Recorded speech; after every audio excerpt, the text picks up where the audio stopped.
Here. Here. Here. Here. All right. Has everyone had a chance to read the minutes from our last meeting? I did. Anybody Yes. have any comments or corrections?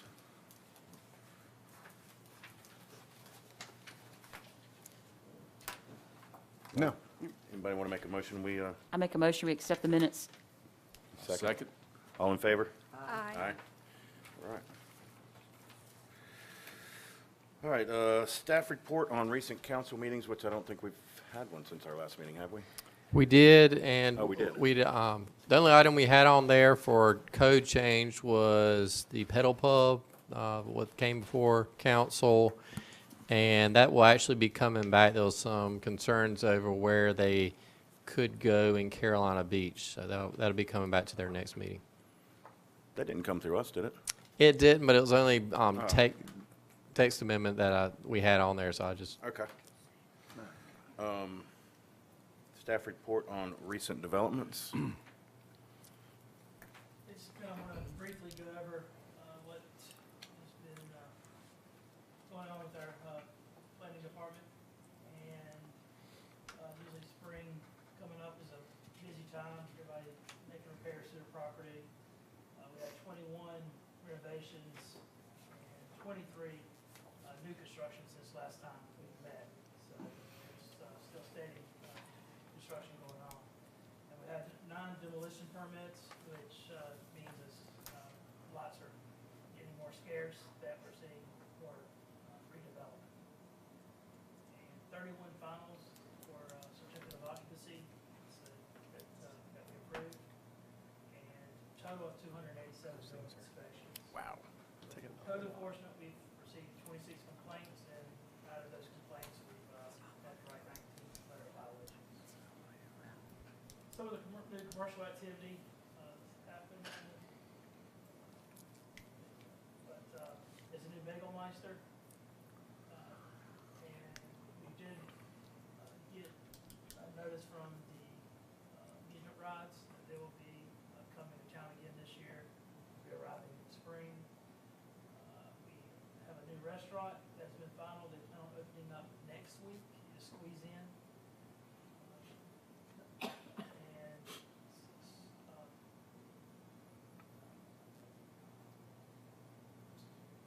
we had a couple of new commercial permits. We had a new restaurant coming in where I refer to it as Charlie Subs, but what it was the Sands previously building. They're going to split that actually in half, and one side is going to be the restaurant, and the other side is going to be a retail shop called Crazy Minds. We have a juice bar located at 716 North Lake Park Boulevard, Aaliyah, and Frozen Lime came in for permits for 103 North Lake Park Boulevard. What is that, where the Fuzzy Peach used to be? Yes. Okay. Couple town projects that I update you on. The Island Greenway is underway. We're looking Yay. at completion by the summer. Nice. Cape Fear multi-use path, construction is planned to start March or April. Final paperwork of getting that finally approved. Pedestrian plan, we're presenting that to town council, shoot from April or May. We're going to appoint a new bike ped committee to assist with the plan implementation. And anyone interested can apply, and so do now. And also, we're going to be doing Harper Avenue streetscape plan. So we're going to start a workshop for the community to go over basically what would they like to see for Harper Avenue. So wide right of way, it's got a large median now, as far as your multi-use paths, sidewalks, parking, landscaping, street trees, what would we like for Harper Avenue to look like. Currently, construction is going on for the Town Marina Phase 2 update, the west side of the marina. And we're looking to finish in late April or early May. I do want to update, we received notice from FEMA this week that we will receive a final flood maps will be going to affect, so that we have the green light to adopt the new flood ordinance and map. They give you 6 months to adopt it for a drop dead date, which is August 28th. So we have to be mandated to adopt it by then. We can adopt it earlier. And Is there any reason for us to wait? no, there has been a sense of urgency of Yeah. when these new maps are coming out, because there was, it's actually reducing the amount of properties that are in a flood zone, and it's currently by 452 properties are going to be looking outside of a flood zone. That currently are in it, and we currently, there's a B zone, which is when you're adjacent to a body of water, and then there's an A zone, which is commonly referred to as under your floodplain, where you would see rising water.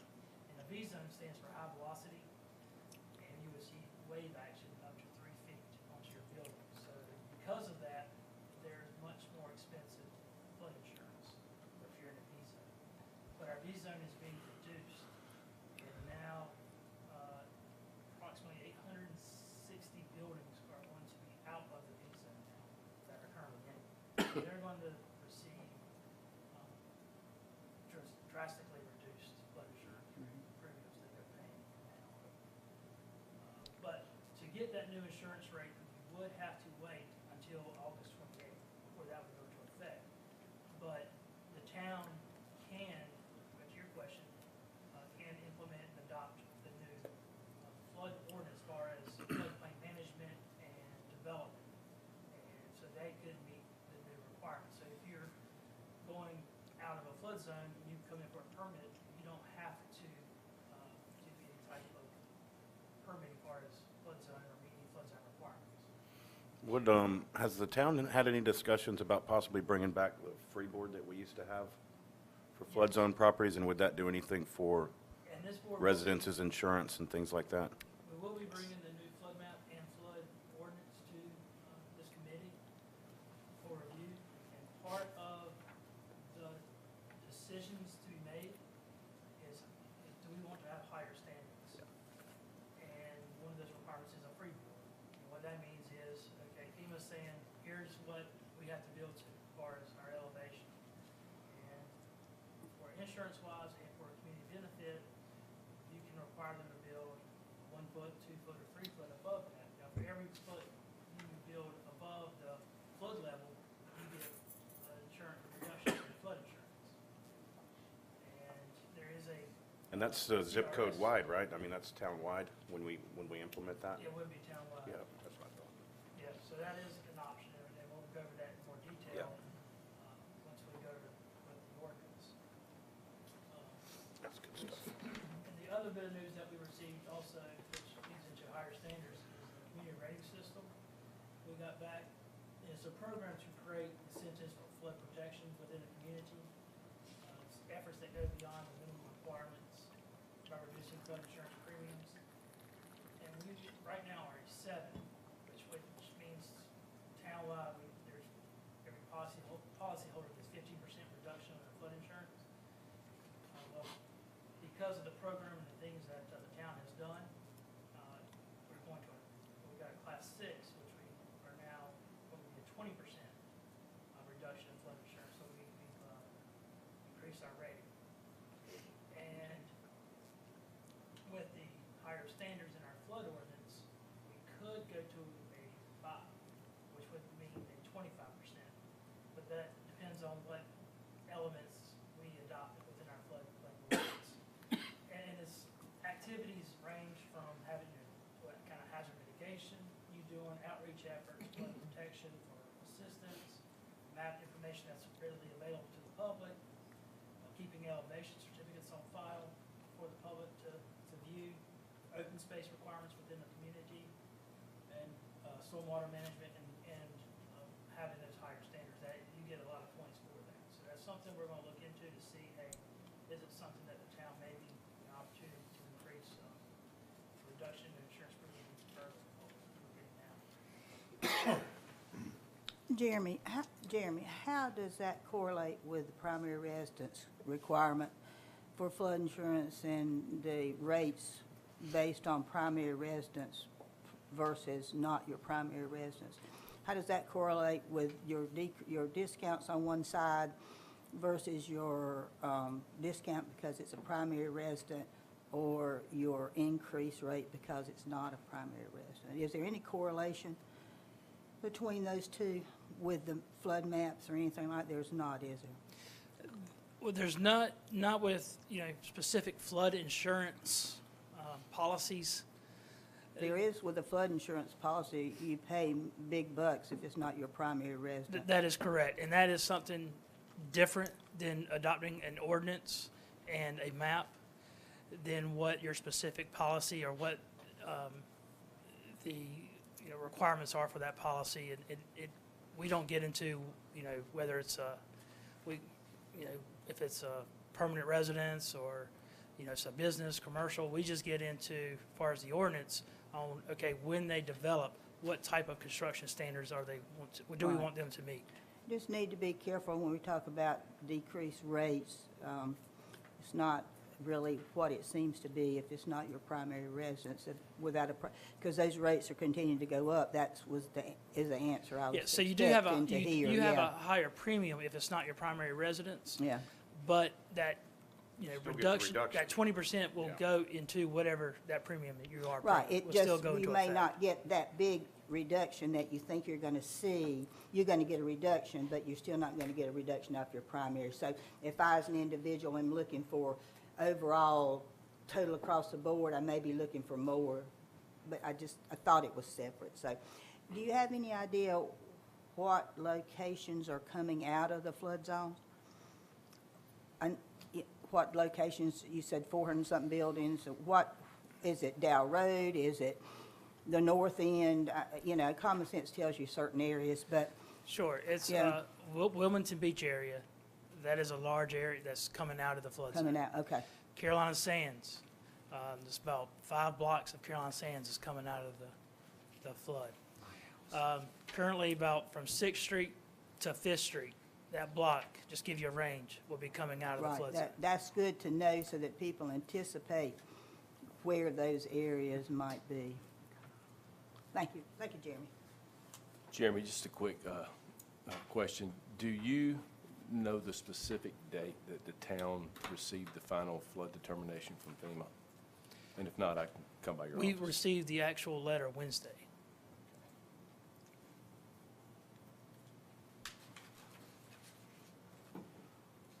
And basically, what's going to happen is that current and effective map that I have saved on my computer that I look at all the time, that the effective is what's going to happen to our flood maps, the preliminary, I mean.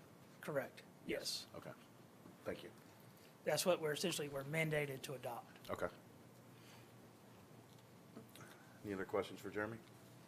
I just have, Oh, you got something else? Keep them coming. These are all good things. I am curious, the multi-use greenway bike path that's going in, there's also all that clearing going along on Sumter there. Is something going on you want to tell me about? on Sumter.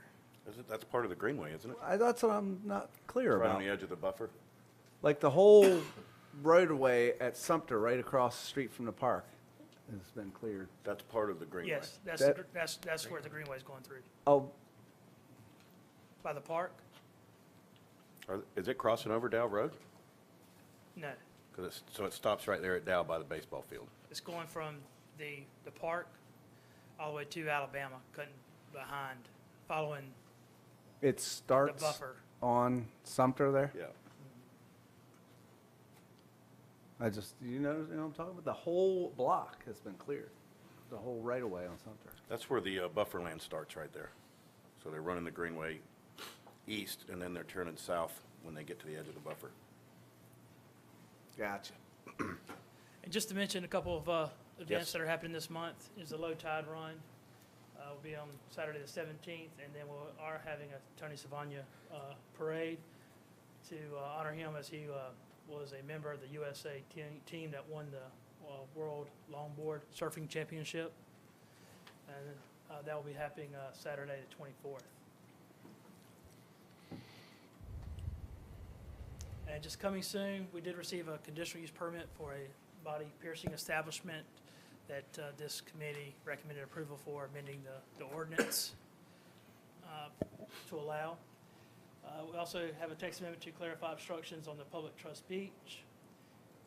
Another text amendment to our height limit exceptions in our land use policies in reference to elevator shafts to be exempted for large commercial projects from our height limit. And we did receive 2 appeal applications that would go to our Board of Adjustment for interpreting. Had us involved with fences in our right-of-way and public beach allowances. And one of the appeals also, if they don't receive if the appeal doesn't go their way, then they want to ask for a variance to locate a fence into a right-of-way essentially. But that will go to our Board of Adjustment. Jeremy, on the body piercing establishment, where is it to be located? Where is it to be located? Pleasure Island Plaza. Did I not understand from the person representing that their guidelines did not, said that they could not have that there? No, that was probably The one of management people? one of the few places that it would be allowed. to Would meet- be allowed. Yes, to meet Okay. that criteria. Because where they were now was not allowed by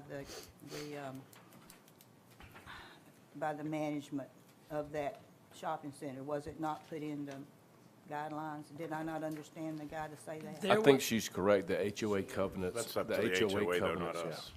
Yeah, now that was mentioned during the hearing, but that would be something, a just private asked matter Keith that they would have to get where approved Yeah, by I their think it it's- would be. HOA. I understand no, that, yeah. Mr. Chairman. Yes, from their HOA standpoint, there were some concerns if Yeah, it met their so- HOA regulations. So is it going to happen? You have given you've given them the permit. No, ma'am. They're Okay. applying for a conditional Okay, use permit. Okay. So that controversy still exists, is that correct? I don't know an update on that, but, we don't get involved in private covenants. Right, We just look at what does the town code say? understand. Thank you. And that's all I have, Mr. Chairman. Thank you. All right, we're going to move along to public discussion. We did not have anybody sign up for public discussion, so move past that. We're going to start with our first item, amend Chapter 14 and create allowances for food trucks in non-residential zoning districts. Is that you, Jeremy? I think Mr. Parvin's going to take. I got it. Ed? Chairman, Commissioners, this was a item that you had requested at our last meeting. Some of the issues we looked at was there was very little understanding of food truck regulations at Carolina Beach. A lot of that was due to it being hidden in our itinerant merchant allowances, and there was a lot of confusion over that we talked about last time. The regulations are too broad and require additional work for a potential operator. They were not designed specifically for food truck operators, so what we tried to break those out like P&Z was talking about at the last meeting. And then regulations should be more in line with Wilmington and other beach communities, so that's how we had tried to model the code. So the first part of your code is dealing with permitting, and it still requires an annual permit, and we put it in line with the other similar types of temporary operations, which will be a $100 permit. You have to have an approval from the property owner where they're going. This is one thing we had quite a bit of discussion about last time, and we went the route of Wilmington and other communities. Instead of saying that, hey, you have to have a site plan, you just have to have approval for them. And then when we get in the regulations, they just have basic regulations on how they have to be located on that site. So, and fee already mentioned in there. So regulations, only in commercial zoning districts is where they would be allowed. Brick and mortar, Miles did a lot of good research for you in your packet, and that is unique to Carolina Beach. There was no other communities that we looked at that had a requirement for brick and mortar, a business in the community. But a lot of our, excuse me, a lot of our restaurants on the island, excuse me, are seasonal, so they only have a finite window to make money, and that's one of the reasons why Carolina Beach has always kept that for the temporary businesses that come in, is they do have to be supported by a restaurant on the island. The next is something similar that we had in our code, but we did modify it a little bit. You have to be 100 feet from another restaurant, unless, and this is what we added, unless the restaurant owner has approved of that location or the restaurant in the vicinity is closed. So a lot of restaurants will close seasonally or on certain days of the week. If that's the case, then they could operate when they are closed. Defined parking area versus required site plan. That's what I was mentioning earlier. You do have to. You don't have to have a site plan. You just have to have every establishment or use in the town has a required number of parking spaces. So if you go to and you want to locate at a restaurant and they have a finite number of parking spaces, just enough to service their restaurant, then you would have to be there when they are closed. You couldn't be there when they are open and operational unless they have surplus parking.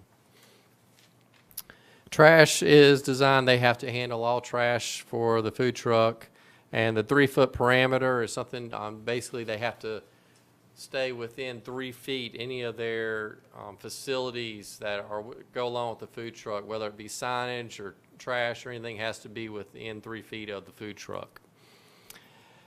Self-contained water and wastewater, they wouldn't be designed to hook up to town facilities. So they would have to have those facilities in the food truck.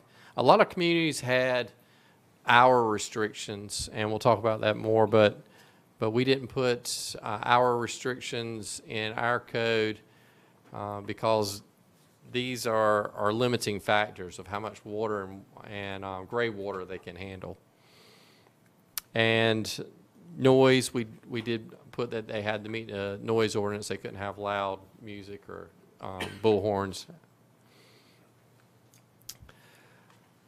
So they would be on commercial property, and you can also, just like you can now, if there's a special event like at the lake, they have a beer and barbecue festival, I think is the newest one we have in Carolina Beach. If they want to have food trucks as part of that event, they can do that.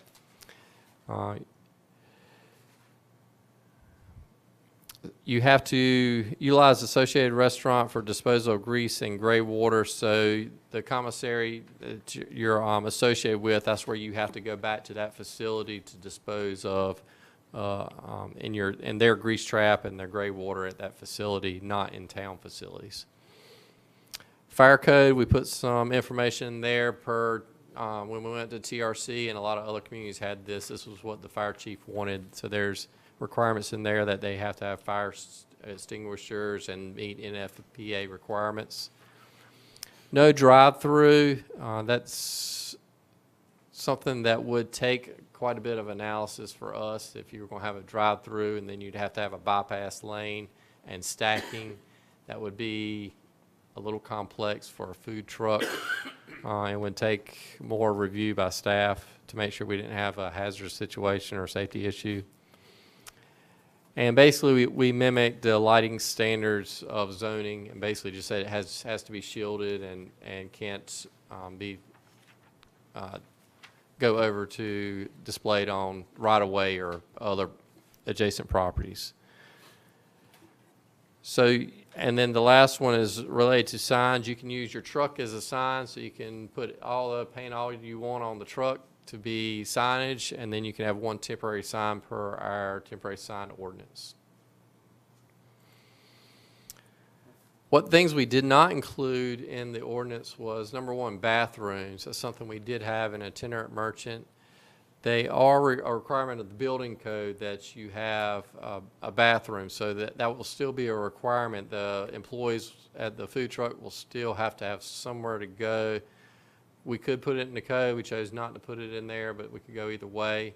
None of the other ordinances addressed it. Talking to some of the other food trucks, they typically will use the facilities where they are located, and if they're on a vacant lot, they'd have to have a porta potty set up.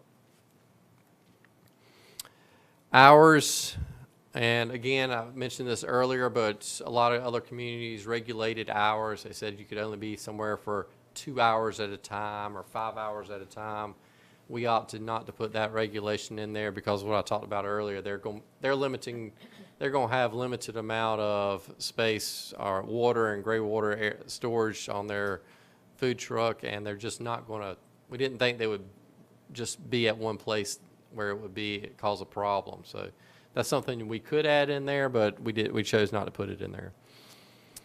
And then limited numbers. A lot of codes said you could only have one per lot or only a certain number of permits. And that we talked about that last time, is we may want to have several on a lot if it makes sense, like a food truck rally or something. So we opted not to put that in there. And then finally, insurance. Of course, if you're a special event, then we are going to require that special event to have insurance, naming the town additionally insured. But if it's on private property, we didn't have that concern, so we left that off as well. Outside that, I can take any questions. I got a couple.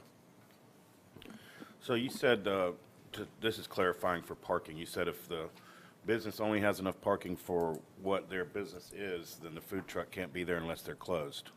Yes, sir. So that would mean further down the line, they would also need a porta-john. For what? I'm They sorry? would also need a porta-john because there's no business there to use the bathroom. It's closed.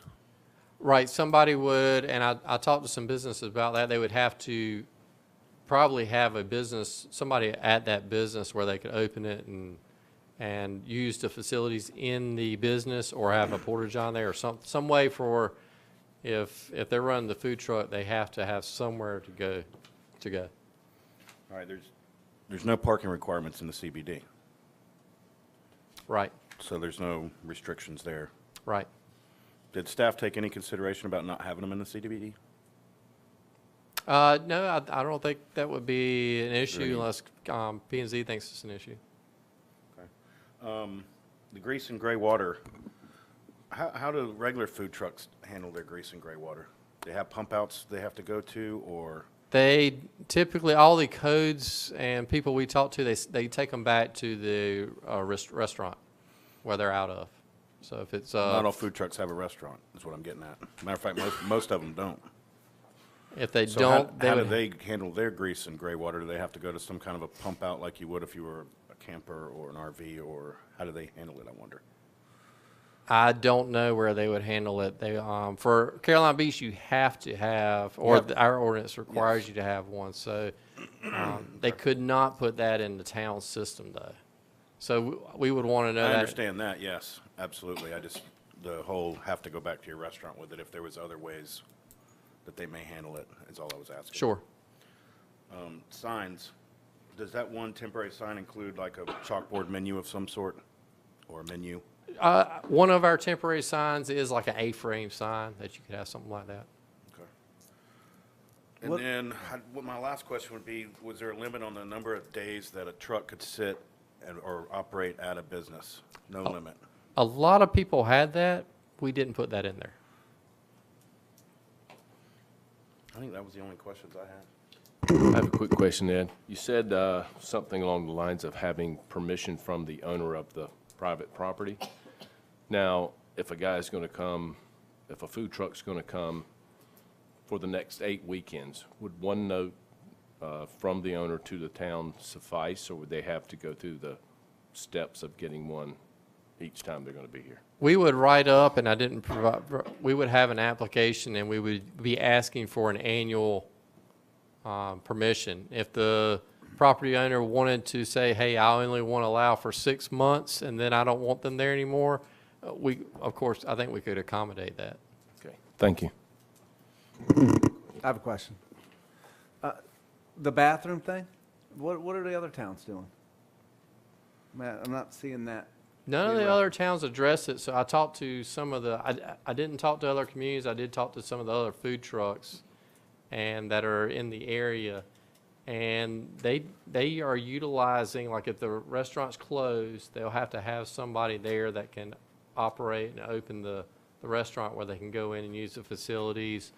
Or if they're on, a lot of them go to like a public site, they'll have to have porta potties nearby. And some of them say they'll have to, some of them are disregarding it and saying, hey, we just have to run to a close by gas station or something, so. Because a lot of it's pedestrian traffic. I mean, they're walking up, getting a taco and walking on down the road. They're not just hanging out. Oh, I'm talking about the employees. Oh, you're talking about the employees? Right, where the employee's gonna go to the bathroom. Gotcha. I think that works itself out from the other towns not addressing that sort of micromanaging. I am totally impressed with this document. The chairman had an issue, I think, and brought it to this group, that it was not conducive to it was not inviting to businesses, and it was complicated. And this is a perfect example of using common judgment, something that the vendor can handle and not have excessive expenses, something that's understandable and readable, and yet it can be managed by the town and enforced.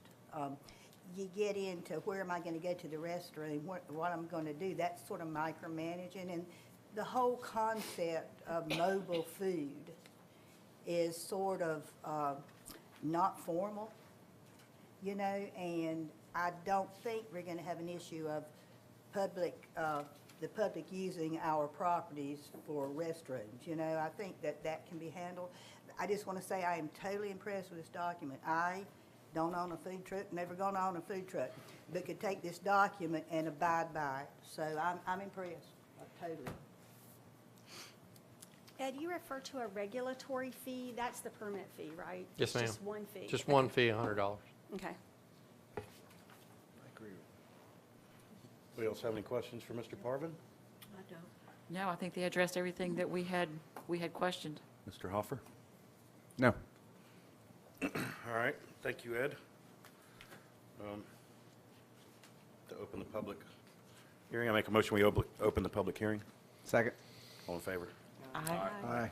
Would anybody from the public like to stand up and speak for or against food trucks? Come on up and state your name and address for the record. My name is Danny Tangretti, 1309 Bonito.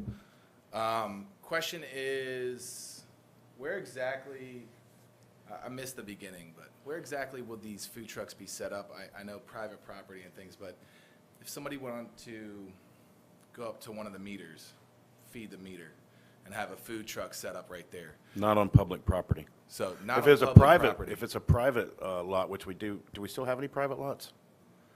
They're seasonal, so we may have one this year, but you could have one in your central business district. In a private parking lot, but not any of the town-owned ones, no. Okay, so we're talking about specific private areas Yeah. that food trucks would be allowed to come in the course of an event or something else, but not like side of the road. Right, folks. not driving around down through the construction areas or anything like And this that. specifically says public property if it's an event, you know, if it's something that's sponsored, A special event. yeah, special event. So if the shopping center that I have a business in decides to have an event, then food trucks can come to that event. Well, that's a and- private parking lot, Right. so they could have it if They could have an wanted. event. As long and- as they meet the rest of the regulations as far as being away from a restaurant so far and things to that nature, which that which parking could lot's be plenty big enough. Yeah, yeah, right. Could Yeah. be at the end of the parking lot or something like that. Yeah. Okay, cool. Thanks. Thank you. Anyone else from the public? Councilman? All right, I'll make a motion, we close the public hearing. All in favor? Aye. Discussion, guys? And gals, sorry. I'm not completely convinced we need the restroom part of this. I agree. I agree. I mean- agree as well. Okay. Well, Yeah, I mean, I agree with that. That was too easy. You're just trying to cause I don't even controversy have on to the end. defend myself. Food trucks are, yeah. Right, for the record, I guess I'd say that I think a food truck's is a to-go item, you know, you grab it and you go. I agree with you. He's addressing the actual employee or the owner themselves, but I mean, like you know, you could close the door and say, be back in 10 minutes and go to the bathroom somewhere. So I don't necessarily disagree with that. And did I hear that correctly, that they don't have these bathroom rules in other areas? Right. No. Bathrooms were not something that were regularly brought up in my research. It's not saying that they weren't somewhere else in the ordinance, but there- specifically on their food trucks or itinerant merchant or peddling or whatever the town referred to it as, it was not regularly discussed at all. Okay. And something else I thought we discussed last time, didn't the old one mention that if it had to be related to what you served at your restaurant, like if Flaming Amy's wanted to do it, it would have to be burritos, but that's not in here now, correct? I'm not missing something. That was the itinerant merchant. So, like if the surf shop, he has to have everything he sells at his itinerant merchant location, he has to sell in his retail shop. So that was under the itinerant Well, merchant. so does that mean that if, using Danny, for example, wanted to open up a taco truck, he doesn't serve tacos, he'd be able to do that? I didn't want to get in that because one Okay. guy says, well, I'm selling ice I'm fine with cream that. and he's doing gelato, so that's I'm different. fine with that. Yeah.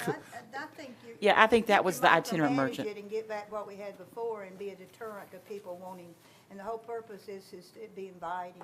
And I think you can micromanage so much, that's what we had before. And so this seems workable and enforceable. And if it is not enforceable and those issues do come up, then I think they can be addressed. But I would hate to see us No, I think this is a have great starting deterrent point. to start with, when that purpose was to open it up. I agree. I think this is a great starting point, and it's actually much better than I anticipated, so you guys, kudos. Yeah, I wasn't implying that it should be the rule, I just wanted to clarify, Yeah. that's all. Anybody else? Anybody want to entertain a motion? I'm not disagreeing with that. I'm just playing that through in my head because that's not what I expected. I was thinking of the scenario, Flamin' Amy's restaurant and a Flamin' Amy's food truck. And now we're entertaining the scenario, Flamin' Amy's restaurant and a latte espresso food truck, right? And if you're required to have a brick and mortar because you have an investment in the community, but you could literally have two totally separate businesses doing two totally different things. Is that the intent? Is that what we're okay with? Again, I'm not objecting, I'm just, now No, that I I think understand it your, through, I it's understand not what what you're saying. I don't know Right. that, you know, looking at it from this standpoint, I probably can't think of more than I can count on one hand businesses that would even entertain doing this. right? And I can't imagine their brand coming out and saying, we're going to start a whole new brand for ourselves as well with this truck. You know, if you've got a business that's successful here on the island, which is hard enough on its Well, own, let me ask would you this. go out and rebrand yourself with a whole new Well, let me ask this. idea in marketing? Let me ask this. If our intent is to build and provide a welcoming atmosphere for the merchant, why would we want to limit that? What is wrong with Flaming Amy's having, I mean, I don't understand. A burger truck. Well, I don't understand why variety is an issue. I'm not saying anything's wrong with it, I'm just trying to get clear myself, and let's use Wake and Bake as a scenario. Let's say Flamin' Amy's is now gonna have a donut truck, and we already have a donut restaurant, and now this donut restaurant has a big competitor with a mobile business. And we've now introduced, I'm not objecting, I'm just trying to make sure we understand the full Yeah, ramification I of just that, don't think that's all. we can limit our competition. I don't think it's. And I'm not for Yeah. limiting competition in any way, so, you know, I just wanna see if we can talk through it a minute.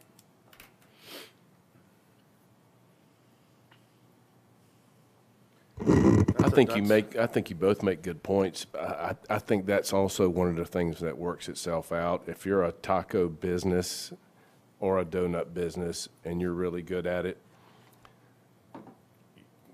your product is going to be so much better and everyone's going to know. And particularly with the restriction of being so far from a restaurant and all the other things.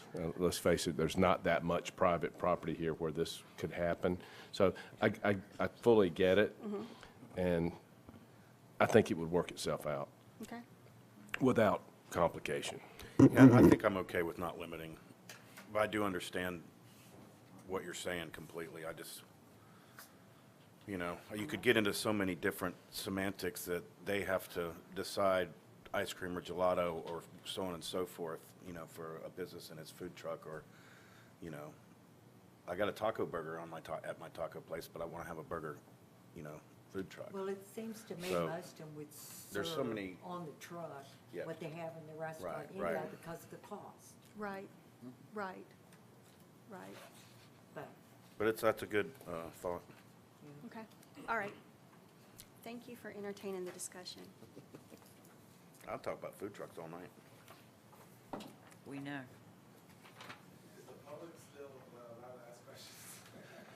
You can reopen. I would have to reopen it, but if you have a question, I'll do that for you. I'm just jumping in. Let me make a motion, we reopen the public Second. discussion.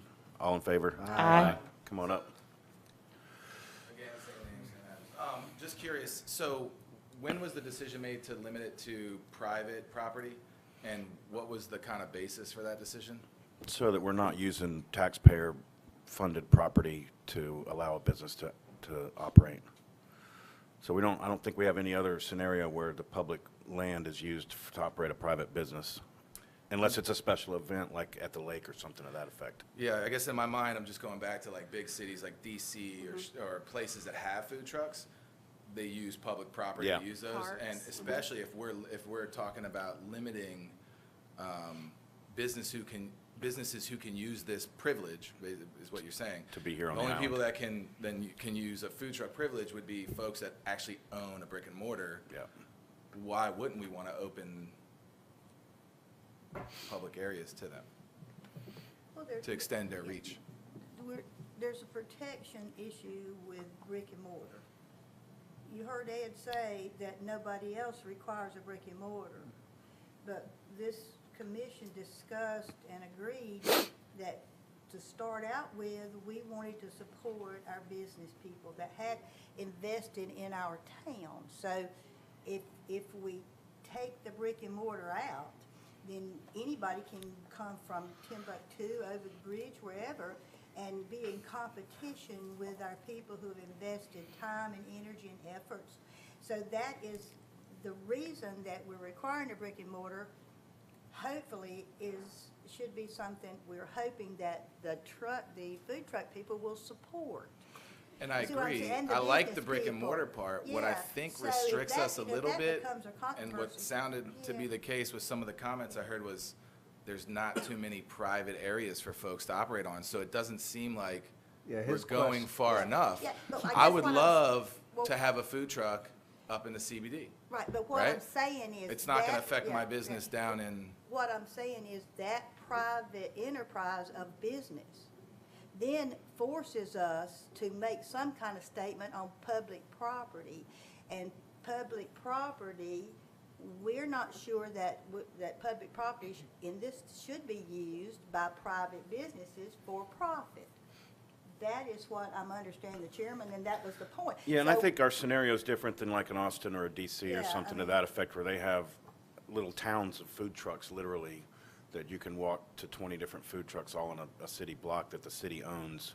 And I just don't see that scenario for us being what we're trying to accomplish. But I just want to Yeah. make sure we're tracking Yeah. together. Did you understand, though, that even if your business isn't in the CBD, all you have to do is have a private business sponsor you, and you Yeah. can have your food truck there? It Yeah. doesn't have to be at your brick and mortar. It yeah, can and be. I understand that. Okay, sorry. I'm not saying I don't understand. You'll just that. have I to partner with I some also private just business think- owner I down guess there. in my head, I think about how cool it is when you walk around a place and Yeah. you have public streets Yeah. that do house these food trucks. And especially, I mean, I don't know what's going to happen to, the summertime at the boardwalk, but let's say that whole scenario changes and we don't have rides and we don't have food spots there. Wouldn't it be pretty awesome to have folks that have restaurants that maybe just people don't want to leave for the fireworks to come to their restaurant to grab some food? Wouldn't it be pretty cool to have them be able to offer that. Well, if the food. rides aren't there, They- Danny, yeah. that property that is private property. And So they- they could actually park their trucks on that property. They just can't park on the street. And if it's an event parking spots, downtown, if it's a sponsored event, then that event I can get have the that. food truck. I get that. And I in guess the I'm just, like in I the said, I know, in the summertime, in there's my head, I events just think about every- all the cities I've been to that have food trucks, and Yeah, it's, we have I an think event all mostly the on time. So I'm public thinking property. I'm thinking you can still get down to that district because we have events every weekend in Yeah. the summer. So the food trucks could be there every event. Yeah, I don't like that either. Okay, I'm just saying, I think it seems a little bit, Yeah. public events seem to be separate though, right? From, Yeah, it's under something. yeah, it was a totally different thing. So I'm just thinking like regular business, like, Right. you know, there's a lot of people at the boardwalk that don't want to leave to get in their car to drive all the way to a Food Lion shopping center to have Chinese food or, you know, Charlie Granger's or donuts. But if those folks were able to relocate and have something closer to them, it would be like a branch, an extension of their brand, an extension of, yeah, I think it would just be good all around, but I understand. I mean, if we're taking baby steps, Yes. I baby think- steps. Yeah, I- it is. Pick your battles. yeah, no. Yeah, I think that could be accomplished on the lot, but beside what you're talking about, beside the Marriott and in front of Crazy Cones, that lot, except when it's leased, and I think that's what's happening Yeah, since well, it's leased. and I think Because the you would only- have that 100-foot restriction, So and the it is only- private. I guess the only difficulty I see with that scenario is when you have a private person who owns the property, you technically get into, you know, a little bit more politics. So you don't know who that person knows, and maybe they don't want you on their property. With a public road, we're all invited to that property, right? So it evens the playing field, I think. Where technically, if you don't even the playing field and you just limit it to private property, well, the people that own that private property could restrict some of the businesses that want to grow. And that would I also think- charge. Right, or depending on what they're charged. So I'm just saying from my standpoint, if the public owns certain property, it gives an even playing field for everybody versus somebody And- deciding who goes where on the private sector. What were the permits that we gave out at the beach accesses? Uh, And they had to be on the beach property, weren't they vending? Yes, ma'am. And I was getting ready to mention that is we do allow vending on the beach, and we had a lot of discussions about the vending on the beach. And what Mary's mentioning is the town wanted to allow the mobile vendors on the beach for the folks that have the brick and mortar businesses, and you see them going up and down. But the people that don't, they wanted to identify some areas where you could have a stationary spot and vend on the beach. And they looked at that time, it cost a little bit more to have that permit because you don't have the brick and mortar, but you can, there's, I think it's Alabama, Ocean, and Sandpiper, the 3 spots where you can set up. But we talked about the same thing is, you know, what about doing it in the parking lots? And almost all of our parking lots, or a good majority of them, whether you're downtown or the street ends, have in some part been funded by the state for public parking to go to the beach. And the community came out and they said, well, these are our public parking lots that we want to get to the beach. And if we go down there and it's Jim Bob's Burgers and everybody's filled up going to Jim Bob's Burger in this state parking lot that the state's paid for us to get access to the beach, that's a problem. So that's why what Mary's talking about, we don't allow them in the parking lot. They have to actually be on the beach. Can a food truck apply for that vending permit street end? Yes, but they'd have to set up on the beach. I think, Danny, this is good discussion, and this is how we get to where we're going. You know, and we're not there yet, but we're so much further than we were 2 months ago. And what you're saying is absolutely true. It just gets, every question, everything gets more complicated, you know? And I'm thinking that there's so many places, like they've mentioned, that are private, not private. Certain times you use, certain times you get permission. That when we look at the big picture, that there's an opportunity to put your business or your food truck in many places, you know? But please, thank you for bringing all this up. Sure. Yes, thank you. from what I've read, it seems like there's a big consensus for having food trucks, but I wonder, once we do kind of move in that direction, are we doing enough to promote it? And, you know, just being in for kind of 2 seconds. My thought would be that I feel like we let's might not be get doing this through, hopefully, and then see how many of brick and mortars take advantage of it and Well, see yeah, I what mean, their I- feedback is from that, because maybe they come out, and this is how we got started, because Mark Wilson tried to do it, and, you know, he had a really hard time because of the way it was written into the itinerant merchant, and we decided we needed to go in there and fix that problem. So I think it would be the same thing if we do allow some, and some people actually do commit to it and do it, and then we can get some more feedback from them on maybe improving the ordinance. Because it's a living document, it can be changed. Thanks. Thanks, Danny. Thanks, Danny. Make a motion, we close the public hearing. Second. All in favor? Aye. Aye. All right, anybody else have discussion or comments or questions or anything else to say? When the motion comes, I recommend striking the restroom part out of it. Are you trying to make a motion? No, I know, because I know there might be more discussion. The restroom is just for the employee. Well, there's no Yeah, regulation for restroom in yeah, there. it's not really. There is no regulation for a bathroom. No, those were the ones we opted to leave out. Oh, Regulation is not included, but building code would require you to have a restroom available. So there's zoning, in zoning, we're not going to require it, but it would be required by building code. They would have to have somewhere for the, but a food truck doesn't fall under a building code. actually it would. Why?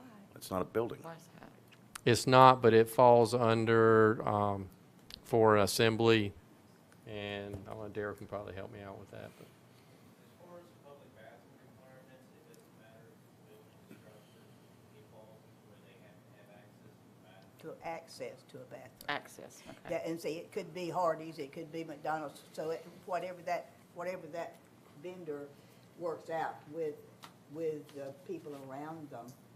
Right, because Keith, when you're building, you have to have your employees working for you or your contractors have to have access to a bathroom, and you figure that out. I Yeah. do, yes. Yeah. The public figures it out too. You don't have to have an ordinance to figure it out, do you? All right. Anything else? I'll just ask quickly about the signage. Oh, yes. What about the possibility of if they have like a chalkboard menu, it's a low sign? Could they, what about the possibility of allowing a tall sign, like a banner, and then a small sign if it's your menu? So what if we allow one sign and then a second sign, but only if it's your menu? Because not all menus are attached to the truck. I'm against anything that allows more signs. Nobody likes you. I think we over-police the sign. Tell 'em I'm what- hoping the truck is gonna be the sign, the big truck is the sign that we normally don't have. Sometimes it is, but sometimes, Yeah, you know, okay. there's a little sign and. Sometimes there's a chalkboard sign that's separate from the truck that sits out there that says, and it's right in front of where you walk up or something, that But it's here, not maybe they don't have a tall. built-in menu onto their truck or something, is what I'm getting Or they have at. if it's attached to the truck, if the sign is attached anywhere on the truck and the legs stick out in the ground, is it still attached to the truck, correct? I don't think, I mean, I agree with Commissioner Toppin that I don't think a menu should be considered a sign, but it's not a, We're not a- allowing for one sign. Temporary right? sign, yeah. One temporary sign. Yes, if you have a menu, that's your sign. Yeah. Here's your sign. It's just sign. It's not a showstopper, but I'm No, it's thinking of not, but the I sign don't and a dis- banner, and then, The vendor yeah. themselves, see if they can handle it with the one sign, if they can't deal with it. Yeah, and then you got, next thing, you got If flags the and sign banners is and all this hinged to the garbage. truck. The truck can be, and you the can sign- completely yeah. cover the truck with So I signage. could paint my truck and hinge a sign. You and could flip it attach a out this chalkboard way and menu make to my the truck, I menu guess, and as have well. another sign, because that sign is hooked to the truck. So right. I know how to get two signs, but, Look Right. at that truck. Look at that picture. yeah, yeah. Look at all those yeah. signs. They've got See, enough. it's the truck, plus then I could have another sign beside that, right? If- Yes, ma'am. if- Yeah. I could have as many signs as All I right. wanted hooked to my truck that hinged out. Right. And then We're a pretty separate pretentious sign. about signs in this So we town, so. Get maybe what Yeah. Nan's talking about, flipping, yeah. All right. Anything else? I'll Anybody- make a motion. Anybody prepared to make a motion? I will make a motion that we approve as is. Is there a lot more you got to say than that? Oh, honest, I like it. Do we have a sheet to bring up for him, Jeremy? To help him through his motion? This is not in zoning, so we don't have to make it just, Oh, you don't? You just have to say Just a chapter. like he just did? section. Yeah, you Uh, have to say it's consist, you have to. in accordance with, let's see, approve ordinance 18-1078. As written. Where is it? It's at the top of the ordinance language. I closed the darn page. It's on page 11. You do it, Keith. You're so much better. I'm going to at make a this. motion that we approve the recommendation by TRC to amend Chapter 14 to create allowances for food trucks in non-residential zoning districts, which includes approving the ordinance 10-78 as drafted. And that's it. Is the motion on the table? Second. All in favor? Aye. Unanimous. All right. All right, we're going to move on to our next agenda item.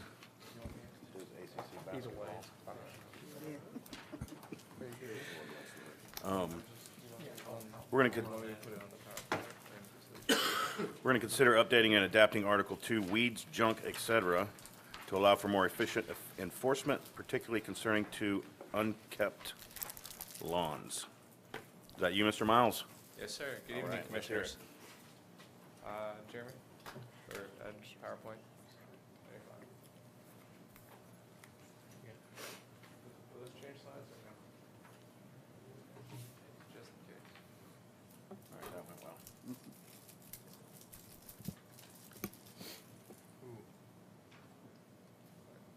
Final? Yes, sir.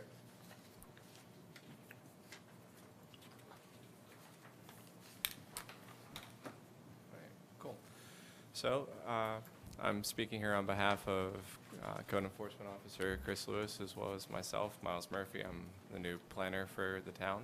I've been here about 4.5 months and excited to finally be in front of you to contribute in a meaningful way for the town. So I'm grateful to be here. We appreciate it. The ordinance is simply to try and update the Article 2 for nuisances. And predominantly, we're looking at high grass, and which, if you look at the charts here, I tried to, speaking with the code enforcement officer, the building inspector, and reviewing some records, looking at other towns, we kind of determined that there's a loophole being abused in our current nuisance ordinance, primarily based upon the time frame. If you look at the two charts here, it's going to give you an idea of, the summers here, grass grows constantly. It may take 2 weeks for some lots to get to our current grass height of 12 inches. It may take 4 weeks, depending upon the lot. But our abatement process can give a property owner anywhere from 14 days to about a month to actually abate before the town can come in and take care of the process themselves. And in addition, the fee schedule is currently set up so the property owner is paying only the lot coverage, the lot abatement, and the administrative fee for the town. There's no penalty ascribed to a failure to abate, and there's no penalty ascribed on a continual failure to abate, except a shorter time frame for abatement. So what you end up with is a pattern where your first abatement period could take anywhere from, a responsible person, Chris talks to them and they cut in the first 7 days. Slightly irresponsible, it takes them about a week and a half, 2 weeks. And then you get the people who either ignore it entirely or take the full currently 15 days in which they have to abate the nuisance. And that cycle creates a circumstance where throughout the 4 months of the summer, the primary growing season for high grass, you run into where they may be forced to cut their lawn 3 times the entire summer. The rest of the time it's at maybe 12 inches, might be 16, might be 20 by the time the abatement process actually works its way through. And so you look down here, you get 2 times for someone who's failing to be responsible about their lot, theoretically. I mean, it's not, some people are very responsible, others are not. To give you an idea on the numbers, Chris looked at 2017. Now, grass cutting represents roughly 20% of the total nuisances and other complaints that Chris deals with as a code enforcement officer. And I personally, as well as the town, believes that that's too much of Chris's time spent patrolling people's high grass. The goal of what we're trying to do is basically cut down on that. And what you also have to keep in mind is that the current numbers are bolstered by a lot of reduced by a lot of responsible citizens. Chris speaks to them and says, you know, sir or ma'am, your grass is getting high. They say, I'm sorry, I'll cut it. But if more of those people start becoming more relaxed with their behavior, suddenly those numbers are going to jump up.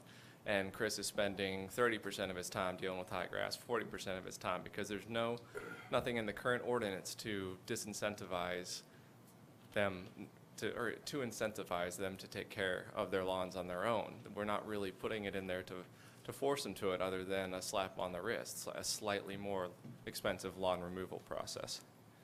Additionally, so these are the 4 main topics that we're hoping to address with this update. Primarily, we're reducing the height limit of the grass.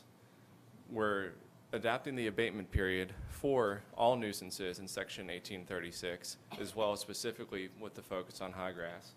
We are updating the fee schedule to add a penalty for any failures to abate, and we are also adding additional clarifications to the current zoning language to add opportunities for Chris to further enforce potential nuisances in the town based on recommendation from staff and from viewing other local ordinances that have these 2 common situations that are, frankly, our nuisances just did not cover sufficiently. So grass height, we did a quick summary of local communities.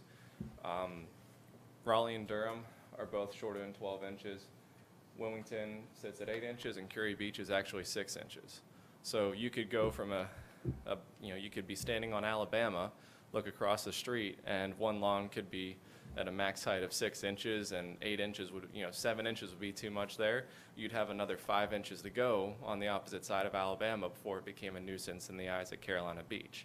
I think we should at least hold ourselves closer to the standards set up to our adjacent neighbor, if nothing else. 8 inches seems is our goal to move to, and it seems that it would be a good first step, and probably, we don't need to go down to 6 inches ideally. The whole point is trying to incentivize people to be responsible about their own lots. The lax enforcement period, what I mentioned earlier, is that a lot of times, the way the current ordinance is written, the property owner must receive the written notification. Most of the time, Chris is able to speak to them by going up to their front door, knocking, getting a hold of them in person. If the property owner if that's not their primary residence, or if they are not in town, or if they're just unable to be reached, he sends a certified letter. People will refuse to accept that letter. That letter could take 3 to 7 days to get to them, depending upon the address, the postal service, anything else. Sometimes that letter simply will not make it to them. So you end up with, instead of, the time period starts when they receive that letter. So they get 15 days from receipt. If it takes them anywhere from a week to 2 weeks to receive that letter, you've already doubled the abatement period. So we're trying to reduce that down by providing a posted notice on the property. So the time frame will be that an abatement period will range from 10 days from the receipt of a written notice, allowing for the 3 to 4 mailing day period, or 14 days from the posted notice, which the mailing of the letter and the posting of the notice will happen simultaneously, with the goal of limiting the abatement period to 2 weeks. If the owner has not abated at the end of 2 weeks, the town will step in. Additionally, we are hoping to incentivize self-care of lots. So as I mentioned earlier, there is not a penalty currently subscribed to this. You simply are charged the cost from the company the town will contract with to remove the grass and administrative fee. So it's probably a slightly higher than normal grass removal process, but it's the same cost every time.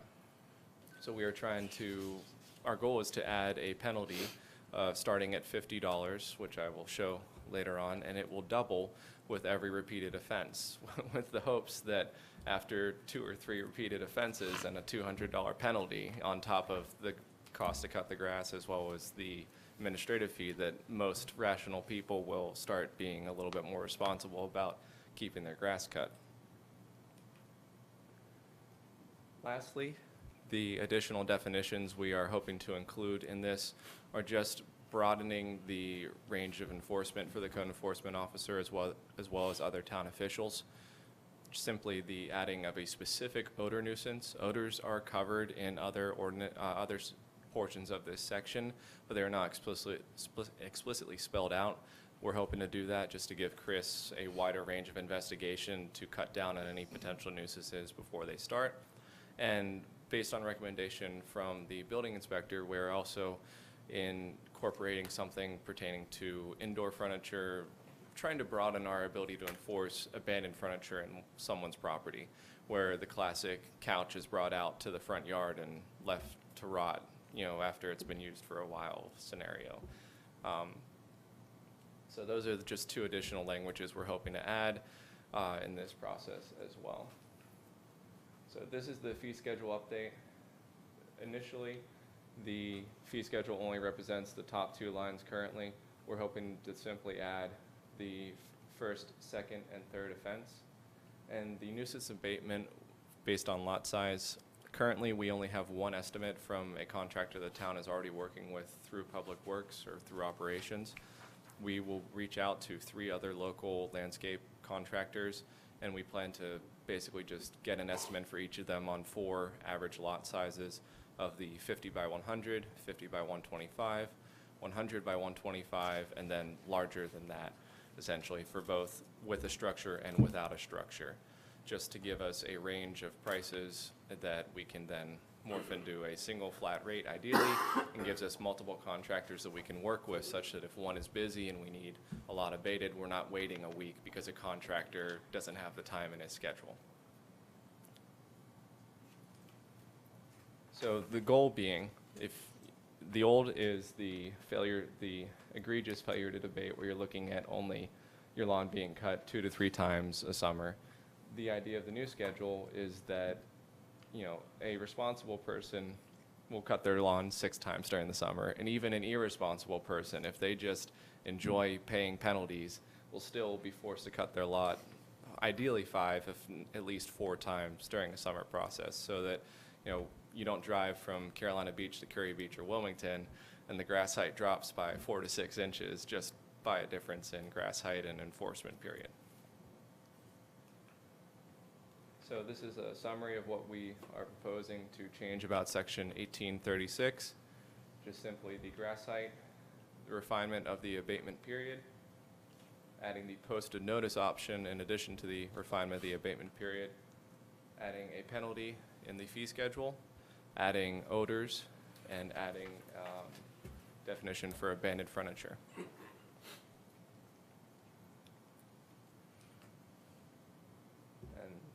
Obviously, I'll answer any of your questions, but Jeremy had me provide what he recommends you say for the motion. That's always helpful. Yes, ma'am. I have a question. I have several. Go ahead. Okay, on number 6, under the state law references, Mhm. it says that is visible from nearby streets and sidewalks. It's prohibited to have furniture and stuff. Yes, ma'am. Why don't you just say properties? Because people who live, say, in a tall duplex even, let's say, they can look down the next door neighbor's yard and see couches, all that stuff. And you can't see from the street. Absolutely. That language was taken from the Jacksonville Code of Ordinances and adapted slightly to represent Carolina Beach. If we choose to adapt it further to allow that, I see no problem with it as long as there's no objection by staff or other commissioners. And it would make sense. You know, obviously a lot of the complaints that we receive or that Chris receives are coming from citizens, coming from residents, coming from visitors. It's not all him and the building inspector or an officer or someone from operations noticing the problem. We get a lot of help from the community as well, so that would be are rational. all of these complaints people-driven, or are they town employees? I mean, do you have to call in, give your name, address, phone number? Ma'am, some of the complaints are driven by our staff, operations, drive-by building inspector, or anybody within town.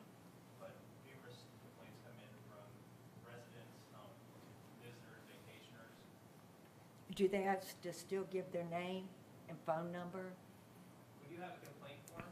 I understand, but Why will wouldn't you they? pay any attention to a complaint that comes in if you haven't signed the complaint as you're the person doing the complaint? I believe the way we handle that situation from my limited time here is that anonymous complaints or complaints that just simply don't choose to identify themselves may be investigated, but they aren't considered formal complaints until they have filled out the paperwork with the code enforcement officer. But will you do anything about them until it becomes a formal complaint? Because Well- that causes a lot of issues amongst neighbors. Yes, ma'am. And Chris and Daryl definitely visit properties do. when there's, you know, a theoretical situation. And if there is a nuisance that needs to be abated, they will go through the steps to do that. Okay. That'll be officially recorded as noticed by the town as opposed to being complained by a resident. Well, One more. while, Yes, ma'am. One more thing. As far as the fees go, Mm-hmm. collecting the fees, Yes, ma'am. you do know that the fees, if they have a water bill, that amount of that fee can go on the water bill. I actually was unaware of that, Yes, but, it can be. you know, In that's, fact, if it's a town employee that does it, Mhm. they get treated just like debris and put it in the city works whenever they do the job. okay.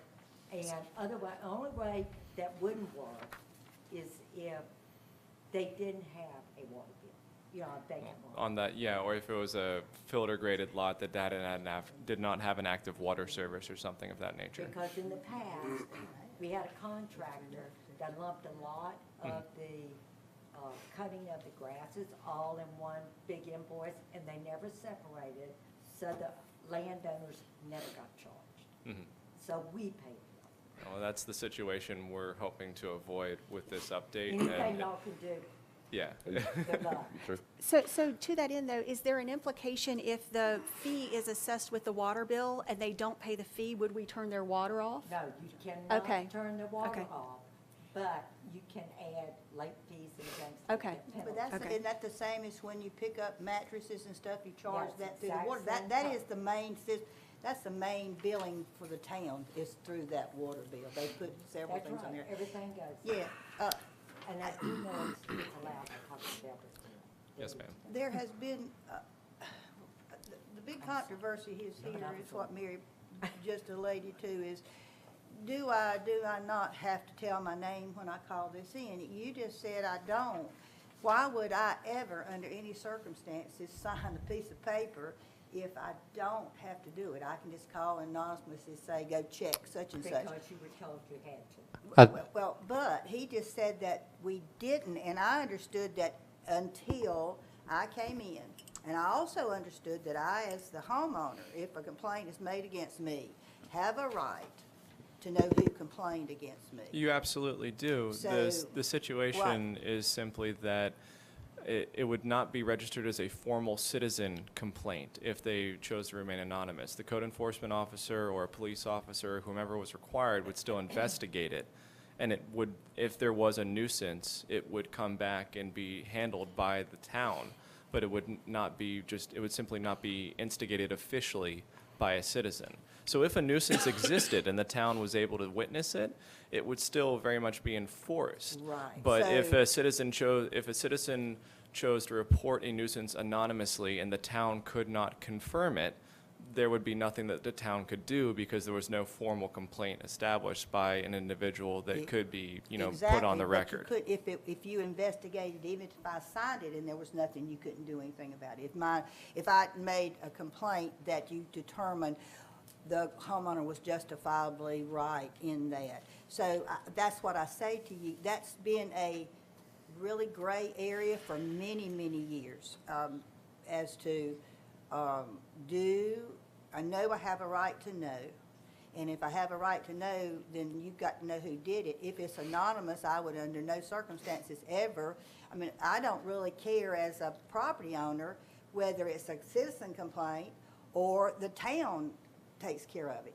You see what I'm saying? So, Yes, ma'am, and that's a gray area that we could absolutely address moving forwards as well. Specifically, it's not covered under this process. That would be a different portion of the ordinances. In Section 1836, we're just addressing the definitions and abatement process for nuisances themselves. So that's a good point, and it's something that staff would be happy to look into in the future if we can identify a way to clean up any gray area or provide better documentation of citizen complaints. We absolutely could. But realistically, in this case, there is really no gray area. If your grass is too high, your grass is too high. There's no subjectivity there whatsoever, right? Yes, ma'am. The- In the case of high grass, in the case of abandoned furniture, in the case of rodents or, any sort of nuisance, it's pretty obvious unless it's hidden behind something such as Mary said, or sorry, Commissioner Grady said, such that we can't see it from the street. We might rely upon someone to notify us if it's in a backyard, but the neighboring duplex can see it, sort of scenario. I guess the only, and I don't even like that my mind went here, the only nefarious or sinister thing I can see about this is if the contractors you were using to do the remediation, to come in and cut the grass, were being predatory and going around town and looking for business, looking for opportunities to turn people in. I would certainly hope that you would learn about that quickly and no longer use their services, right? Absolutely, and we also, as I said, would be contracting with multiple operations, and they would be used on a rotating manner. There would be no way for them to tell when that business would come to them. It would, unless they really spent a lot of time, counting Yeah, that cards makes sense, essentially. yeah. They'd Yeah. really have to put a lot of effort into it to drive up Why business. did we add the empty lots to the language? The empty Why, if lots- you have an empty lot and you clear it and you decide you're not building yet, do you have to cut the grass? What if you want to let it be wooded again? That was my question. All right, well, we have, that was added on the recommendation of staff, that there have been some lots that have had that occur, and instead of a couple of months have gone by, a couple of years have gone by, and it's basically gone back to wilderness. What's People's- wrong with that, is what I'm asking, I guess. There's not anything wrong in that sense, but you still will get citizen complaints that, there was a lot that was graded 2 weeks ago and now it's under 12 inches of grass, and Chris is getting a phone call a week later because it's 16 inches of grass, and he's getting a phone call a week later. So we chose to address it from a nuisance abatement situation rather than a, permissible activity to allow a lot to go back to, an unmanaged circumstance. We thought that that was a better practice, such that people aren't using those lots. And, if we didn't manage those lots in the same manner as one that had a home, they could take grass clippings and throw them on there. They could take, cleared materials from a different site or their own property and throw them on there. And there would be no grounds, through the high grass or vegetation nuisance for that lot. We're trying to keep some semblance of control on a lot, even though it doesn't have a home, so it doesn't become a nuisance in the eyes of citizens or in the eyes of the town or a general obstruction to future activities. I can understand the concerns about clearing material or abandoned furniture and things like that on an empty lot, but cutting the grass, sometimes I might clear 3 lots at once, and I don't get to maybe over a year before I get to that third lot to build on it. There are some examples in other ordinances that I read that handled unoccupied lots with a different standard. They chose to put occupied lots at 6, 8, 10, 12 inches height of grass, and unoccupied lots were allowed to grow to a higher level. It was not something that staff chose to act on at this moment, but if the commissioners believe that that is something that we might want to consider, we would happily, potentially amend the code to include that moving forward.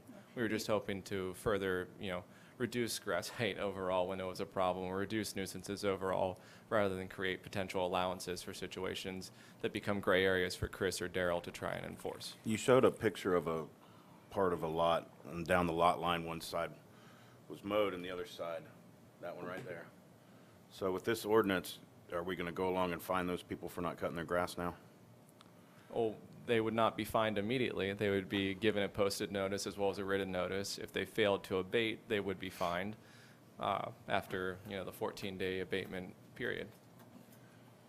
So do you find this picture we're looking at now, the one on my left, you find that different than a lot that's fully treed and full of vines, like the typical lots are here that haven't been cleared for for decades? Absolutely, and there's actually, at the top of the proposed ordinance, you will see that we clarify the difference between a lot that has at one point been created a condition where it has been maintained or has been cleared versus a lot that doesn't have a historical record of being maintained. So that a lot as such as you described would not have been maintained in the past, not have been cleared or graded, versus one, as Commissioner Blumendahl was mentioning, has been cleared and graded and has, developed high grass or, I guess, shrubberies or something of the nature that are uncontrolled. So Thank you. if that was my lot, what if I were to argue that these are natural grasses and they're growing to their natural height? Because they had a Short picture prairie, of man. you out there cutting it. Huh? If that lot was like that originally. That lot could have been like that for 10 years, and that's as high as it's grown, though. Sorry, Right? everybody's talking at once. I didn't hear anybody. Did you hear me? No. Well, it would largely, I mean, Wisecrack's never as good the second time around, Mary. it's all situational, and that would be responsible, staff would obviously investigate if a property owner came back to us and said, this is not your standard lawn grass. And we do have means of identifying lawn grasses. There are vast amounts of data on what is a lawn grass in North Carolina, specifically in the southeastern region, that we can use to verify that. And if this is not something, if this would be considered more of a wetland grass or more of a, or if it was a designed landscape scenario, there's obviously situations where we will approach each individually and understand it before we immediately, confront them with an abatement and potentially a fee if they refuse to. This is not going to be rushed into by any circumstance, but, the average lot out here does not have that level of landscaping, nor does it have that level of ornamental grass or wetlands grass allowed on it. Most of them are much more standard. You define that. It's very specifically says if it has never been cleared, you don't have to do anything to it. Yes, ma'am. If that particular lot was that way 100 years ago, it's never been cleared versus a cleared lot that Keith is talking about that he's bulldozed, and so that's very defining. If I buy this lot and that lot has been that way for 50 years, this doesn't apply to that. Yes, ma'am. So you're not going to, unless I started cutting that 2 years ago and then quit. Yes, ma'am. You clarified something that I'm trying to stick to, and that this is the abatement process. This has nothing to do with reporting as I was talking over here. That just came in because I heard you say something that's been a really big issue in this town. Yes, ma'am. But this is abatement, and the only thing we're doing is setting up a formal process so that I, as a homeowner, can't carry you for 2 weeks and then 2 more weeks and 2 more weeks. Yes, ma'am. That's all you're doing. You're setting a definite penalty. Now, I'm not going to pay you a dime as a homeowner, and I owe you $200. And it says in here that you will either, you'll either carry me to court or you'll put a lien on my property. Now, are you going to carry it that far? Does this have weight? If I don't pay you, what are you going to do to me? Because that's what the homeowner now thinks, that the out-of-town homeowner, they're not ever going to do anything. They're not going to do anything for $20 or $200. So talk to me about what causes this to have weight except integrity and ethics of the home, of the property owner. To be honest, ma'am, you're going beyond my knowledge of the fees That's what you assessment. say. Yeah, That- no, yes, ma'am, I know that was already existing in the ordinance primarily. It's the way that the town handles a lot of fee schedules, and I believe liens are established by, Ed, would you care to clarify here? I apologize. I guess so. I guess what I'm saying is, do you think this increase in fines will cause a change? Or will it cause a change in the property owner's attitude if they know that nothing else is gonna happen. Well, our goal is to ensure that something else is going to happen. That's why we're trying to set it up like this, such that there is a compounding financial incentive, such that if they do not start taking care of their lot, based on the way the town handles all fees and negligent payments, there will become a circumstance where they will have a lien raised against them that will be enforced. And so this has weight. Yes, That's what ma'am. I'm saying. So the effects of what we're voting on, this has weight. Because a $200 versus $100 not gonna make a difference in a homeowner 200 miles away. Yes, ma'am. What we've done in the past is tried to get compliance, and it's taken a lot of time and energy out of code enforcement's. They will send letters and try to call and communicate with the owner. When they finally get compliance, we usually waive the fees. So this is a new method that, okay, you know, if you're not going to comply, we're not going to spend all summer trying to coax you into doing it. We're just going to cut it for you and charge you the fee, and that'll be the end of Same it. thing we've always done, just charge a higher fee. Yeah, the fine would We're not increase. doing that now. Okay. All right. Right. Miles. I might note that Section 18-39, the last time it was updated was 5/9/2006. Guess who brought that to town council? So I have No just a- comment. I have just a question because I'm interested. waiting for I this to realize go it up. might not have a lot of bearing. Yes, ma'am. But when you go to enforce, you go to talk to somebody, what do they give you an explanation for why they haven't cut their grass? To be honest, half the people say, I'm sorry, I'm busy, I'm a bad neighbor, I didn't mean to do that, I'll fix it right now. And the other half, you know, don't like big government and they don't give you an explanation, they kind of just brush me off. But, for the most part, most of our residents are very good at, you know, making it better right away. Find a bigger issue of people who are not in town, who own second homes or have just invested in lots that they haven't built on yet. Okay. Miles. Yes, sir. Forgive me if I've missed this. No. Does this address, or is it necessary to address, and I'm talking specifically about an unimproved lot within its natural state that's been there for years. What about the right-of-way? Well, the right-of-ways are always maintained by the town. Any obstruction, I mean, they're not, sorry, but not maintained, but any obstruction going into a town right-of-way is an immediate cause for an abatement. It's a different scenario, whereas it's not leaving the private property. This is specifically pertaining to a private lot rather than anything that is extending into the right-of-way. That's handled. So you are accountable for your lot at your house from the edge of the street all the way through your property. So that is a portion of the right-of-way. Now, if it's an unimproved lot and there's a vacant property, that's a natural lot, then we do maintain the right-of-way in those areas. Okay, thank you. I Good have job learned some- on your I have learned first something as well, presentation. and thank you. Any other questions for Miles? How do we contact the owners who have vacant lots that have grasses well above? Go through GIS, we get the name and physical address of the owner and send them out 2 letters, one regular mail, one certified. Sometimes we even already have their number in the system for the permit, we can try to give them a call. Okay.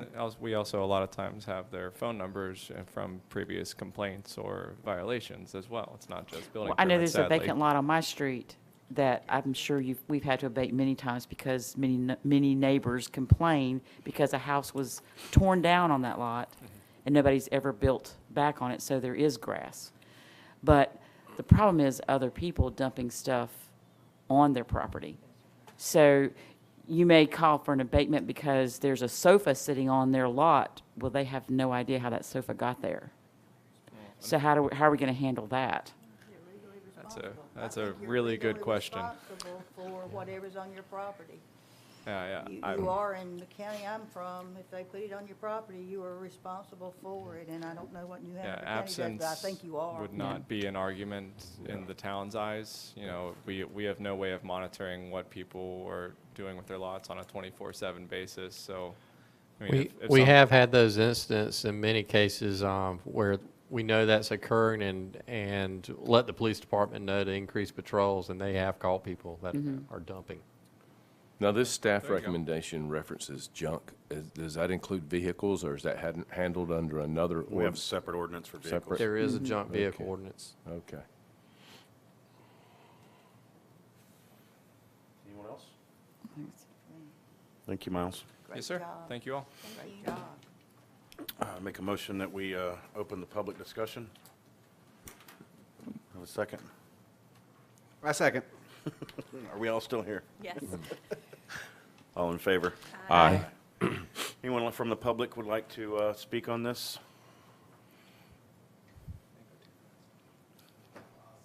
You're it. Come on. Come on, Danny. You're such a be good participator. Interactive. Danny, 1309 Benito. I didn't hear any percentage of lot space, so is there a specific percentage? I mean, can somebody mow 30% of their lawn and keep the other 70% natural vegetation? Or, I mean, do you go in and have any complaints about that? I mean, is there a percentage of lot space that needs to be The way- trimmed down versus not trimmed down? The way I understand it, you're allowing for you to use your best judgment, right? So if something like that up on the screen, So if could my be neighbor has considered like a okay. walkway that just goes straight to his door, but the grass on both sides just out of control, and he says it's for butterflies, that's okay. Are those endangered butterflies? I like butterflies. Just kidding. Just wondering, just because. it's not as Sometimes much you of do an see issue that, you around know, here because there's sometimes not you as see- much natural grass. But I spent 5 years in the Midwest, and a lot of people did grow prairie, what they considered prairie gardens, and that was a bigger issue. It's not as much of an issue here, but I come back to that picture up there. There's some natural grasses and such in there, I believe. But we gotta trust your judgment. You can't write everything, every last little thing into the ordinance. There would also be a difference Yeah, here between. sometimes the weeds are grass to me. The point of the story is that if you ever had a hurricane, you're gonna have a dollar weed all over the place, and your grass is green and it's short, and if it's kept under 6 inches, you're good to go. So the term of grass, but what you're saying is absolutely correct on the north end of Carolina Beach Avenue North. There are only strips on either side, and it will get this high. So. I just didn't know if there was- But they're under their house is concrete, right? Right, if So, there should be right. clarification on how much Exactly. can, So because I know there's some people do strips. only cut strips and Yeah. leave the sides long, and if some Exactly. neighbor calls and says, hey, and he's like, hey, I did cut it, I cut 30%, it's like Exactly. nice little path to my house. Well, we definitely do allow landscaping plants, ornamental grasses and things of that nature. This is primarily designed to focus on just your standard Entire. lawn grass. You know, anything beyond that, as Commissioner Hoffer mentioned, will be best judgment. And as I mentioned earlier, we will approach every situation as an individual case.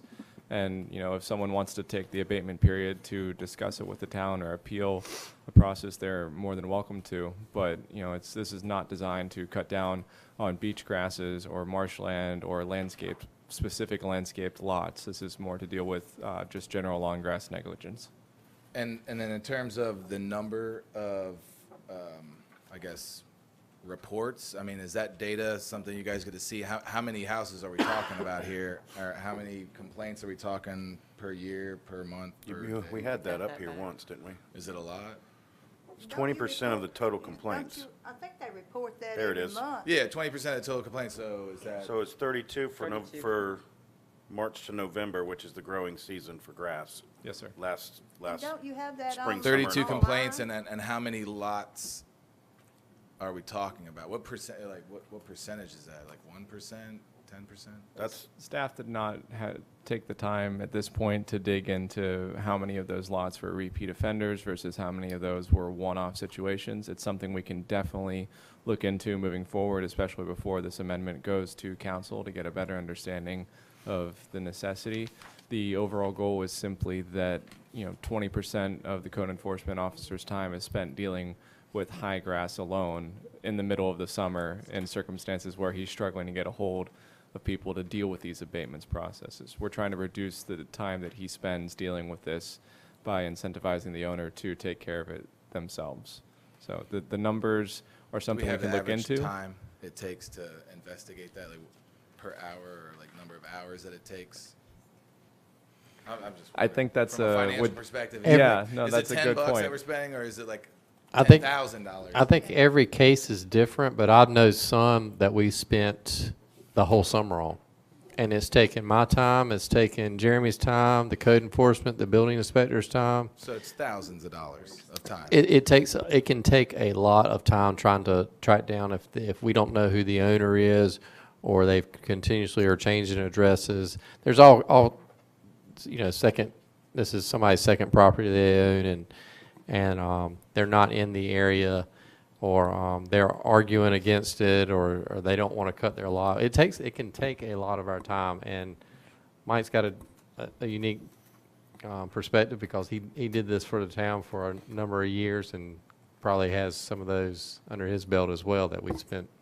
That's why we brought it back in 2006, that we could send somebody out to do it.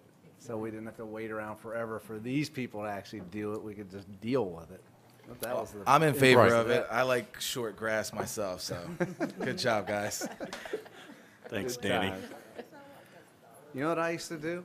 All right, I'm going to make a, oh, come on up. Oh, come on. Is he a member of the general public? Is that? Jody Garza, 13 Atlanta Avenue. The only thing I would have in regard to the height is that the majority of the natural grass in this area, hurricane lily, evening primrose, you have Canadian onion. There's a lot of those things that grow within a 6 to 8 inch, were super beneficial for wildlife and stuff in our area. So if we cut it down from 12 to 8, we are taking away from our wildlife in this area. Me personally, I have a nice lot, and I let those things grow naturally. The rest of my grass I do cut, so if you drive by on any given day, it looks like 65% is clean as hell, and the rest you're like, oh shit, what's going on?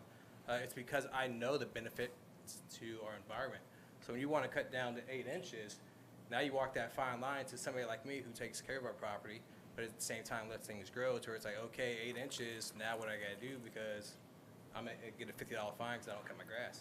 Well, as we I said, understand it's a case by case, but Yeah. if you say it in that manner, you're going to get a lot of the people that don't ever cut the grass that can say, hey, 8 inches, I got that plan over there. well, we will approach each situation case by case, and if you had if a lot like yours came up and you proved that it was a 75% manicured lot, and that these particular grasses you're allowing to grow to their natural height for environmental purposes, that's something where we would try and work with the residents such that the lot is maintained, the lot doesn't become a nuisance, the lot isn't possible seen as a asterisk nuisance. Yeah, I mean, next to the- and we can further adapt this amendment if that situation rears its head often moving forward. That's something that we can look into. But for the time being, we don't see a lot of situations where that argument is proposed, nor where those grasses that are not, more ornamental or understand. environmental are really being utilized. They're not really a I agree, nuisance. yeah. Yes, sir. I agree Right. with Mike. Yeah, That should be also, back in it is- 2006. also the CH, Jody, and you got on the north end, Oh, yeah. you want to grow those CH, and you thankful for every seed that's planted, so Not just the that's north a end, most of the total- lands here is just Yeah, salty that's a dirt. total different perspective than this. This, I I think understand. this is trying to give him a little something to back him up when he approaches me and I have an attitude. I And totally that I've got an understand. attitude, and right now, I can have an attitude with him all summer Yeah. because I got upset and I'm not gonna cut it. So I'm thinking that's all you're asking for right now, and use your good judgment. The only thing I would possibly recommend is if we have repeat offenders, in that ordinance even change, it says, hey, you've been a repeat offender, so you don't get that luxury of having that first time, that second time. You're already on that, not the great list, so if anything happens going forward, you're gonna get a bigger fine than the average person would. Well, 'Cause that's giving them that leeway, like, okay, cool, now I got half of the summer. Well, the way the time frame is set up is that it reduces, after your first offense, the abatement time period reduces to, the proposed ordinance is 5 days, and your third offense is down to 48 hours. It will reset with the calendar year, hoping that the resident has, gained the ability to manage their own lot. But there is a decreased time frame as well as the increased financial penalty associated with it to try to deter that situation. Thanks, Chris. Don't you have the ability, when you record, you put out every month how many operations has done this, how many this, and how many violations? You've got that ability to do time and number studies, and pull it quickly to find out how long. And so that is not a time and consuming thing for you. You've already got it. It's just a matter of spreadsheeting and stuff, right? It's a matter of compiling the data, Yeah, because cross-checking it's the data. addresses and things of that nature. We do have all of the complaints and all of the abatements and all of the letters cataloged, yes, ma'am. Right, because it comes out from the town, which is a very helpful document. If people aren't seeing, aren't used to that, they need to go to it because it tells how many things are happening. So you can do time studies on that. So it's already there if you need it, right? Yes, ma'am. I'm going to thank you, Joe Dan. I'm going to make a motion, we close the public discussion. Second. Okay. All right. Discussion, questions, motions?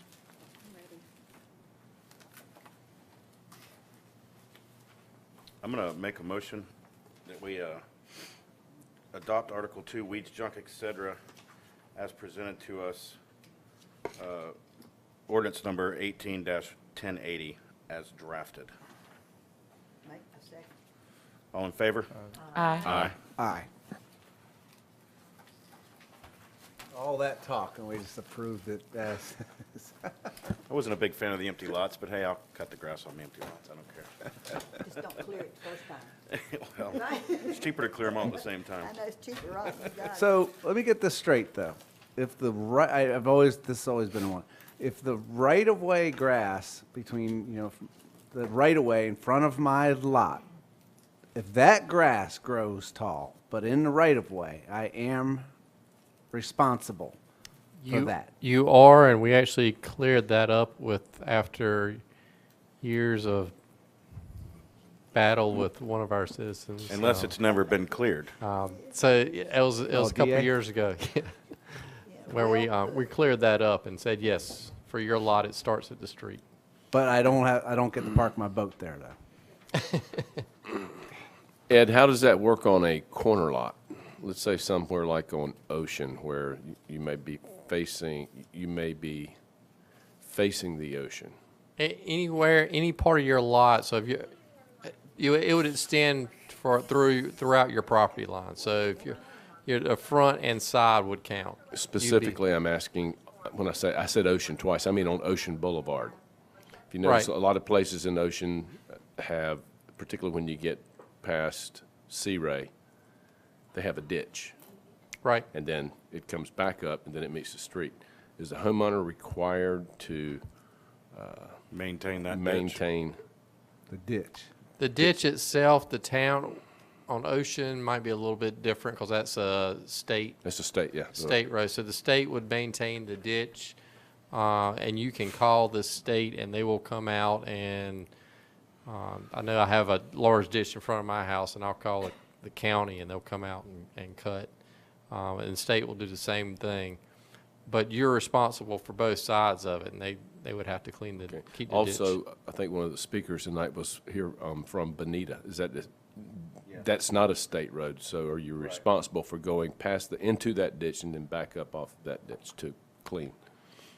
Right, in the ditch itself, if you call the town, we'll go in there and clean it out. I didn't know that. We had one in front of our house. I wish I knew. So all these you. culverts that you're making people put in their driveways when they build a house creates a ditch, and now the town's going to have to maintain that ditch. If it's a swell, like just if it's a Takes more deep than a swell to ditch, create a 15 to 18-inch culvert on Right. a driveway. right, Just food for thought. Costs money, too. yes. Thanks, Ed. All right, discussion items? Is that for us or for you? For you. Anybody have any discussion items? Anybody have any non-agenda items?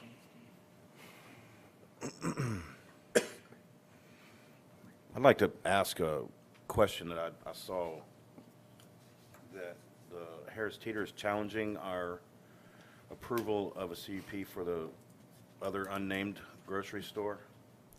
Is that the case? Are we?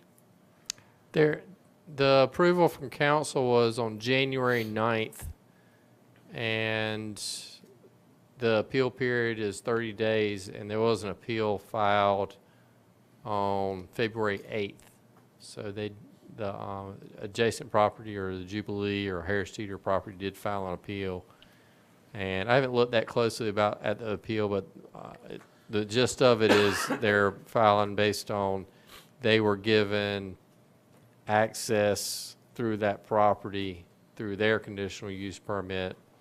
So that's what they're challenging, that they should have access. And there's some other things in there too, but that internal access is their big thing that they're focused on. All right. Any other non-agenda items? No, sir. Make a motion, we adjourn. Second? All right, thank you, guys. Bada bing. Thank you all. Got us done in time to go watch basketball. Still did that. I don't know what to tell you. And I picked it up and she came out and said, "It's for free."